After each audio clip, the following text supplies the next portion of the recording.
대통령이 조사를 거부하는 데 대해 오동훈 공수처장은 윤석열 대통령 측에서도 사법부의 결정을 존중할 필요가 있다며 조사에 응하라고 촉구했습니다. 반면 대통령 측은 윤 대통령 강제 구인 시도는 심각한 위법 수사에 해당한다고 주장했습니다. 취재기자 연결해 자세히 알아보겠습니다. 김태원 기자. 네, 고위공직자 범죄수사처입니다. 네, 대통령이 구속 이후에도 조사를 거부한 데 대해서 오동훈 처장이 이례적으로 입장을 밝힌 거죠.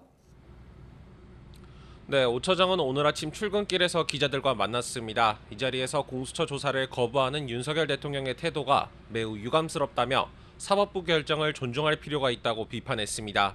이의가 있다면 법질서 테두리 안에서 불복 절차를 따르면 될 일이라고도 지적했습니다. 공수처는 어제 강제 구인을 시도했지만 윤 대통령이 헌재 변론을 마친 뒤 진료가 필요하다며 외부 병원을 방문해 밤 9시가 넘어 구치소로 복귀하며 무산됐습니다.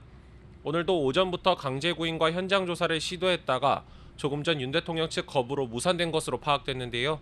이에 대해 윤 대통령 측 윤곽근 변호사는 이미 진술 거부 의사를 밝힌 피의자를 강제로 구인하는 건 헌법상 진술 거부권을 침해하는 것이라고 주장했습니다. 또 공수처가 구인을 위해 변호인 접견도 중지시키려 했다며 탄핵 심판의 졸속 심리가 우려되는 상황에서 방어권 행사를 제한하고 있다고 반발했습니다.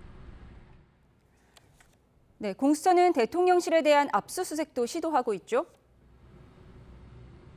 네, 공수처는 오늘 오전 10시 반쯤부터 검사와 수사관을 대통령실과 한남동 관저에 보내 압수수색을 시도하고 있습니다.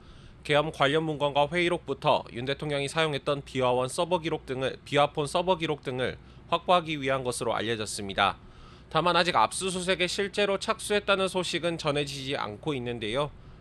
대통령 경호처가 수색을 거부한다면 압수수색이 무산될 가능성도 있습니다.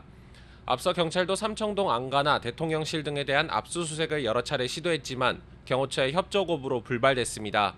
공수처는 현재 경호처 측과 협의하며 내부 진입을 시도하고 있는 것으로 전해졌습니다. 네, 이번 압수수색 시도와 관련해 김성훈 차장 등 경호처 지휘부 입장은 어떻습니까?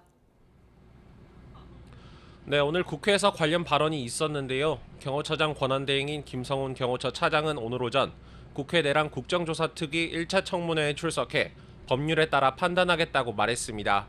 안규백 위원장이 김 차장에게 공수처의 관저 압수수색을 승인하라고 요구하자 이 자리에서 결정하기는 어렵고 돌아가서 관련 법률을 검토하고 판단하겠다고 밝힌 겁니다.